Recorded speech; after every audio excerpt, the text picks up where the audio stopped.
El lema de mi ordenación sacerdotal, cuando hice los recordatorios de mi ordenación, el lema era esa frase del profeta Isaías, que está en el capítulo 6, cuando Dios se le muestra al profeta y dice el Señor como con un grito desgarrador: ¿a quién enviaré?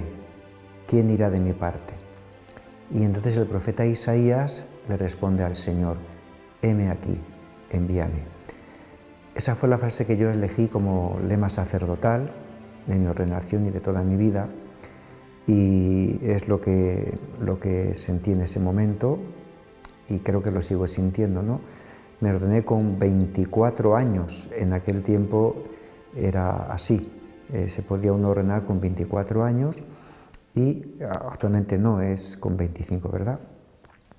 Y recién ordenado sacerdote quise tener una experiencia misionera y estuve 9 años en América. Pasé un tiempo en Buenos Aires, en Argentina, después estuve también otro tiempo en Perú, otro tiempo en Chile.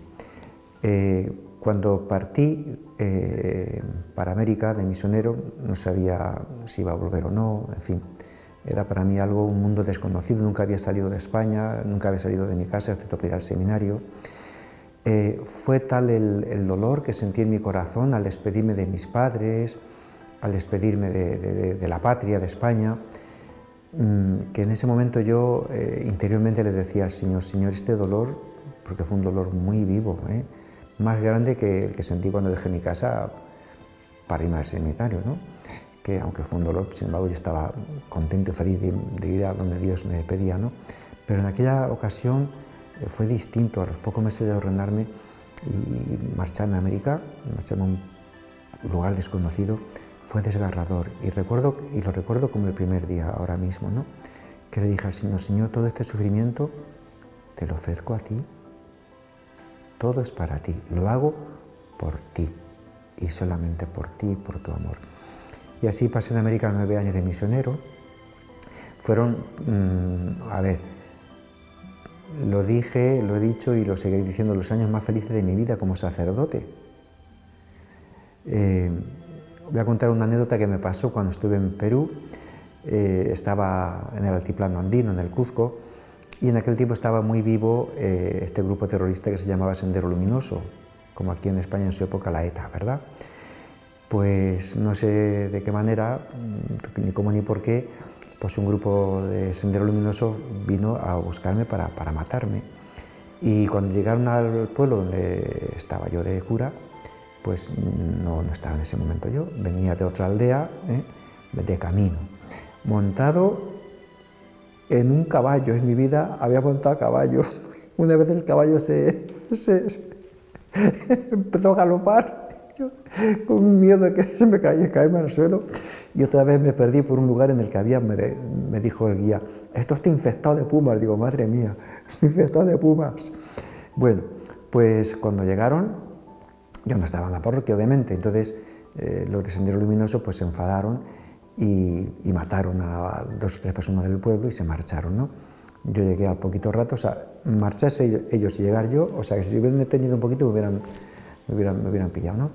Y llegué yo y bueno, pues pude contemplar aquello.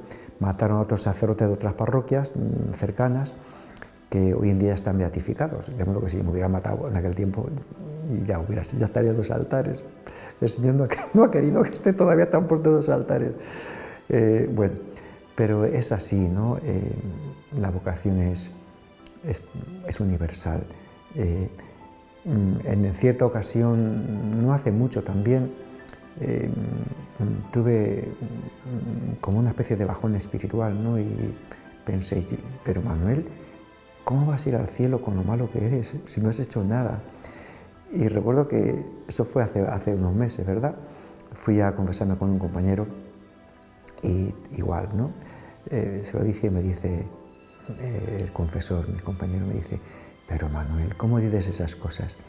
Si un solo pecado que hayas perdonado en tu vida de sacerdote ya te mereces el cielo. Digo: pues es verdad. Y en ese momento otra vez también recibí luz, porque los sacerdotes también somos como hombres débiles y pasamos por dificultades, ¿verdad? pero el Señor ayuda, siempre ayuda. Nunca estamos solos. A veces a mí me ayuda mucho pensar en lo que dice Jesús. No estoy solo, el Padre está conmigo. Y una de las cosas que he hecho toda mi vida ha sido obedecer, porque en la obediencia está el querer de Dios. Siempre he obedecido a mis superiores, especialmente, obviamente, a mi obispo, ¿no?